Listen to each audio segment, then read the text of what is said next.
어머니가 떠나신 지 벌써 3개월이 흘렀습니다. 그분의 방을 정리하던 중 오래된 서랍 깊숙한 곳에서 낯선 필체의 편지 한 통을 발견했을 때 저는 그것이 제 인생을 송두리째 뒤바꿔 놓을 줄은 꿈에도 몰랐습니다. 편지 봉투는 누렇게 발에 있었고 어머니의 이름이 정성스럽게 적혀 있었습니다. 하지만 보낸 사람의 이름은 제가 한 번도 들어본 적 없는 남자의 이름이었습니다.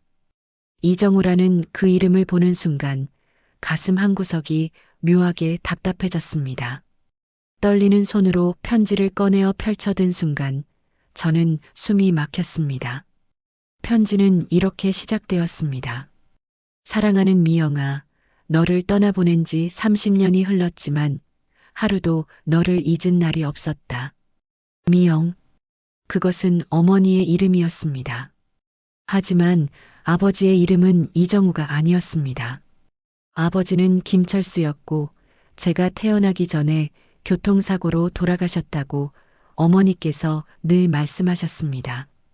편지를 계속 읽어 내려가면서 저의 세계는 조금씩 무너져 내렸습니다. 우리의 딸이 이제 30살이 넘었겠구나. 그 아이가 건강하게 잘 자라고 있는지 밤마다 궁금해서 잠을 이룰 수가 없다. 우리의 딸. 그것은 저를 의미하는 것이었습니다.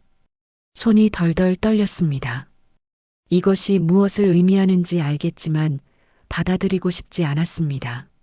30년 동안 믿어왔던 모든 것이 거짓이었다는 것을 인정하기가 너무 힘들었습니다. 편지는 계속되었습니다. 당시 내가 너무 어렸고 무책임했다. 너와 아이를 책임질 용기도 능력도 없었다. 하지만 그것이 내 평생의 후회가 될 줄은 몰랐다. 매일 너희 모녀가 어떻게 지내고 있을지 생각하며 자책하고 있다. 저는 편지를 내려놓고 한참을 멍하니 앉아 있었습니다.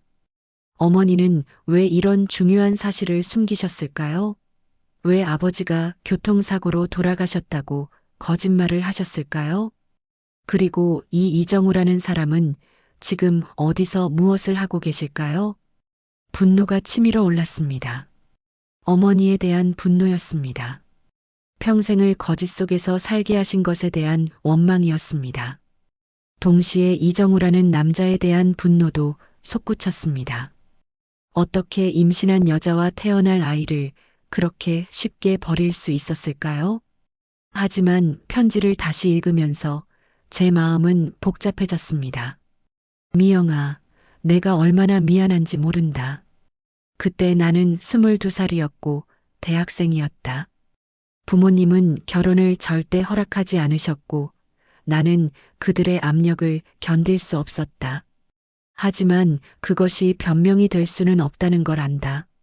젊은 나이에 예상치 못한 임신, 집안의 반대, 경제적 능력의 부족.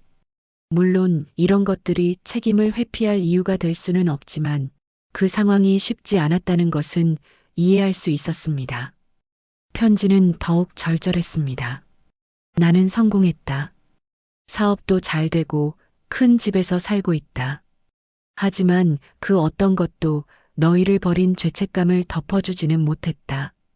나는 다시 결혼하지 않았다.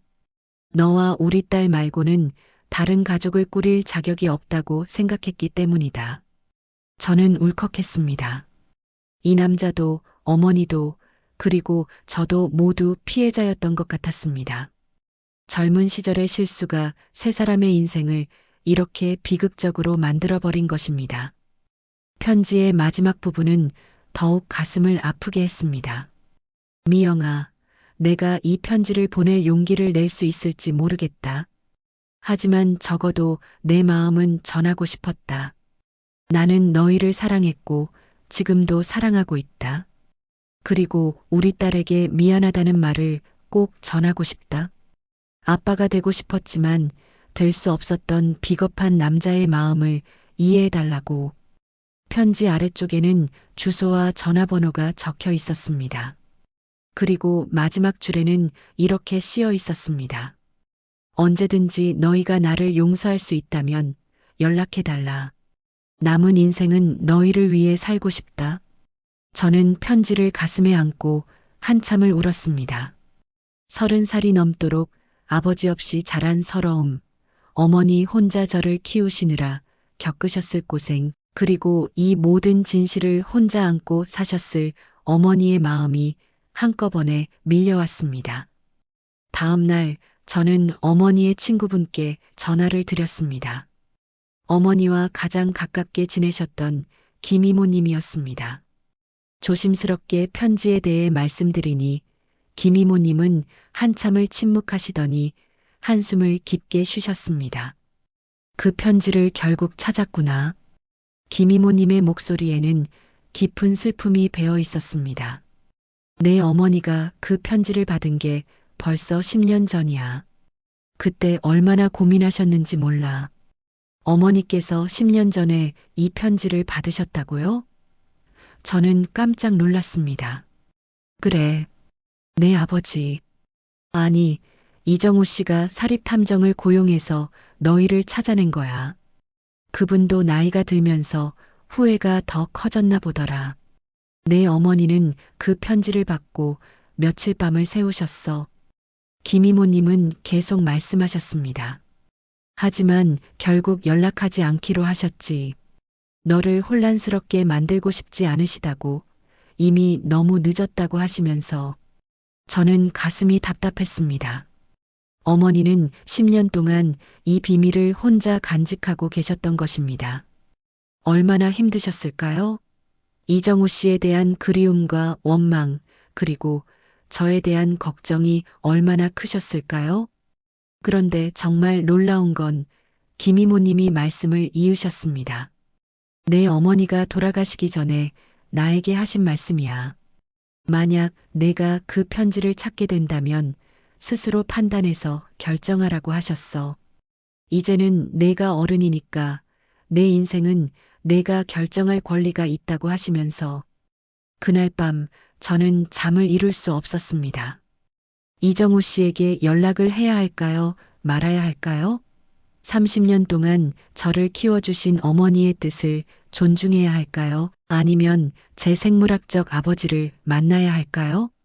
다음 주말 저는 용기를 내어 편지에 적힌 전화번호로 전화를 걸었습니다.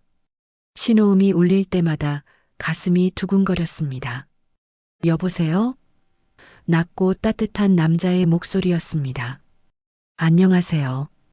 혹시 이정우 씨이신가요?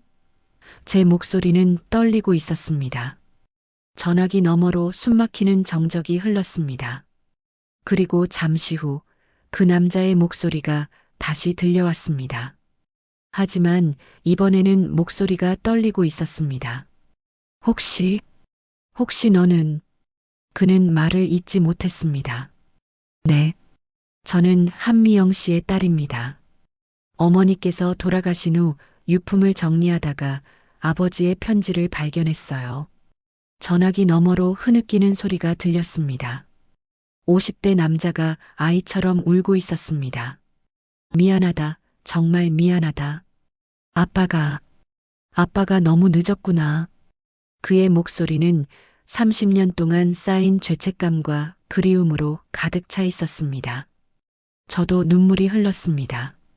아버지라는 단어가 입에서 나오는 것이 이상했지만 묘하게 자연스럽기도 했습니다. 우리는 일주일 후 만나기로 했습니다. 어머니가 좋아하셨던 카페에서요.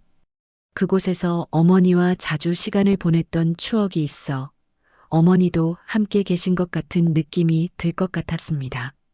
만나는 날 저는 일찍 도착해서 자리에 앉아 있었습니다. 문이 열리고 한 남자가 들어왔습니다. 50대 중반쯤 되어 보이는 그는 저를 찾아 주위를 둘러보다가 제 눈과 마주쳤습니다.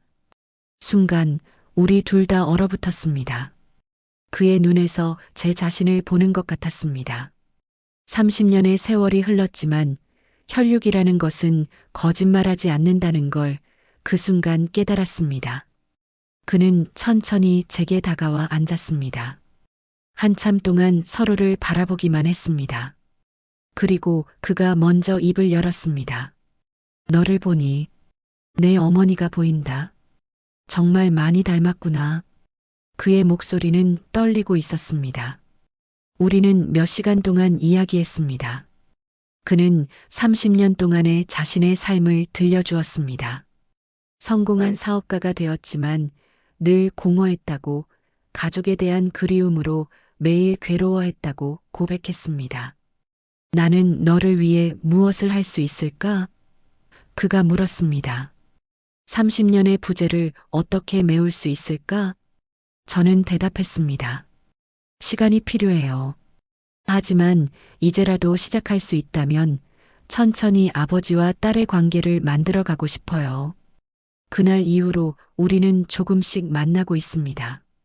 30년의 공백을 하루아침에 메울 수는 없지만 서로를 이해하려 노력하고 있습니다.